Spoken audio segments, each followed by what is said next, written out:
Bertahan di tengah wabah zombie. Jadi kalau bicara zombie, sebenarnya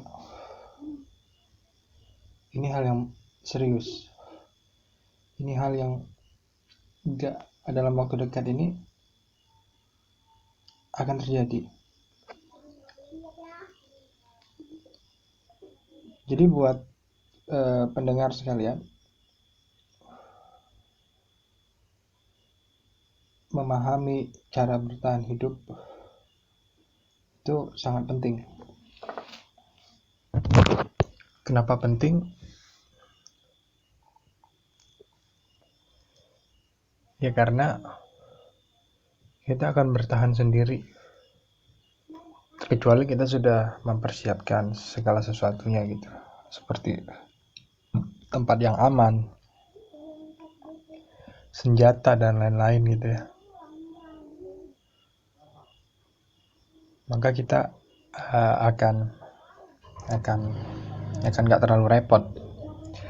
Tapi kalau kita termasuk orang yang apatis, yang nggak peduli gitu kan,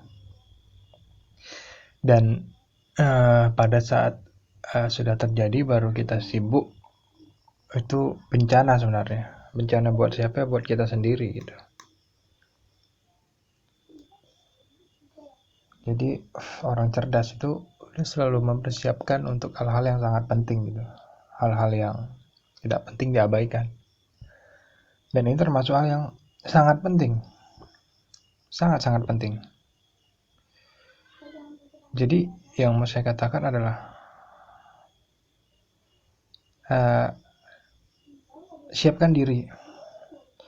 Karena zombie ini sangat ganas ya. Yang seperti kita lihat di film-film gitu ya. Dia tidak peduli siapa Anda, jabatan Anda gitu. Dia nggak peduli. Yang dia pedulikan apa?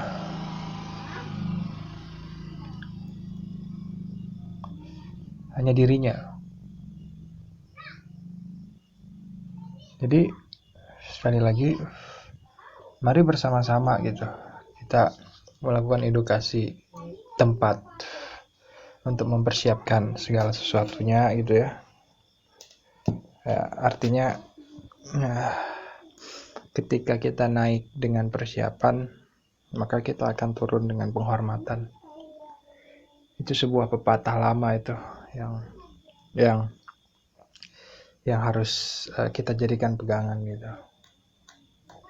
Penghormatan seperti apa ya? Kita tidak akan terlalu repot, itu maksudnya. Gitu. Jadi konteksnya ini kan penghormatan peribahasa tadi itu adalah kita tidak akan terlalu repot ketika kita sudah mempersiapkannya gitu kan. Karena ketika kita mempersiapkan baru di akhir-akhir, maka kita adalah orang yang celaka. Jadi seperti tools yang harus kita persiapkan itu, saya punya dua opsi gitu. Saya udah observasi dari lama. Yang pertama itu, yang terpenting itu senjata. Senjata seperti apa yang saya maksud? Anda boleh pilih sendiri. Senjatanya saya bagi dua, senjata jarak dekat dan jarak jauh. Ya. Senjata jarak dekatnya sudah pasti, senjata jarak jauhnya sudah pasti yang seperti panah. Ya. Saya lebih rekomendasi senjatanya yang seperti tradisional.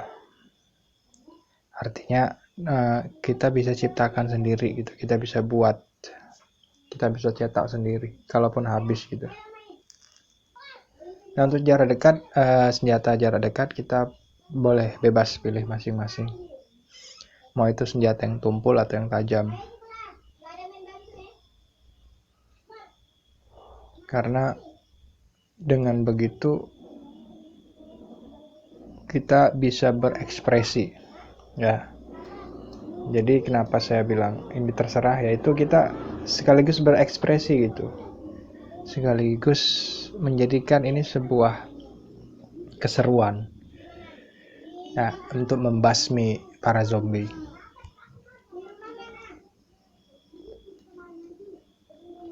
Terus untuk masalah zombie ini menyebar lewat udara atau melalui gigitan, itu sebenarnya hanya sebuah kecemasan yang berlebihan ya, sebuah kecemasan yang berlebihan. Jadi orang yang sudah ditakdirkan menjadi zombie, dia akan menjadi zombie. Jadi paham ya maksudnya? Jadi ini semacam natural gitu, alamiah. Jadi Anda yang punya kekebalan secara alami itu tidak akan menjadi apapun gitu. Anda akan tetap menjadi manusia. Saya belum melakukan observasi jauh lebih dalam mengenai ini. Ya karena saya sedang sibuk bekerja gitu. Kemungkinan nanti kalau saya sudah longgar, saya akan lakukan observasi kira-kira alasan kenapa seseorang bisa berubah menjadi zombie itu. Jadi virus-virus yang ada saat ini itu sebenarnya hanya sebuah sinyal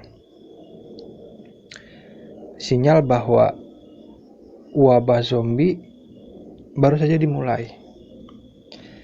Saya punya prediksi yang sangat kuat ini, bahwa kalau kita buat persenan, maka nanti kira-kira bulan 3 atau pertengahan tahun itu kita akan melihat salah satu manusia ya di mana saja di belahan dunia ini yang akan berubah wujudnya gitu, menjadi ganas, menjadi zombie itu. Dia akan memakan apa saja, yang mana karena satu orang ini dia akan memantik yang lain gitu untuk menjadi seperti dia. Jadi buat anda yang merasa Anda tidak akan berubah, atau Anda merasa Anda punya kekebalan alamiah di dalam diri itu bahwa Anda tidak akan berubah menjadi zombie, maka saran saya apa? Persiapkan segala sesuatunya gitu. Ya kita bisa sharing gitu kan, kita bisa buat sebuah community gitu, yang mana ini akan menjadi wadah kita untuk berbagi informasi.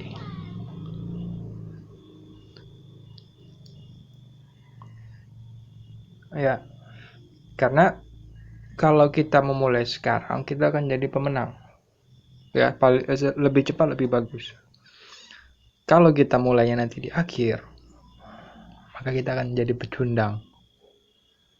Ya, kita tidak tahu mau kemana. Ya, tidak punya persiapan yang matang gitu. Apalagi kita seorang laki-laki gitu. Kita harus punya persiapan yang matang. Ya, sangat matang. Karena kalau kita tidak matang, maka ujung-ujungnya kita yang bakal hancur. Itu laki-laki. Pilihannya berjuang atau mundur gitu. Nggak ada ragu-ragu. Ya itu prinsip laki-laki. Jadi nggak ada istilah hidup tenang bagi laki-laki. Berjuang atau mundur. 1 atau 0. Ya. Hidup atau mati. Itu prinsip dari laki-laki. Maka jika Anda merasa Anda adalah laki-laki sejati, maka persiapkan. Gitu. Saya ingatkan, persiapkan. Ya. Hilangkan segala macam bentuk apa ya? Bentuk feminis di dalam diri kita itu. Ya, hilangkan segala macam feminis. Sifat feminis itu bukan milik kita. Sifat kita adalah maskulin. Ya. Bertindak dan berjuang gitu. Jangan terlalu banyak bicara, lakukan saja. Ya. Itu saran saya. Jadi kalau kalian semua punya saran gitu, saran yang baik atau saran yang membangun, silahkan tulis di kolom komentar jika kalian punya pendapat yang sama. Terima kasih.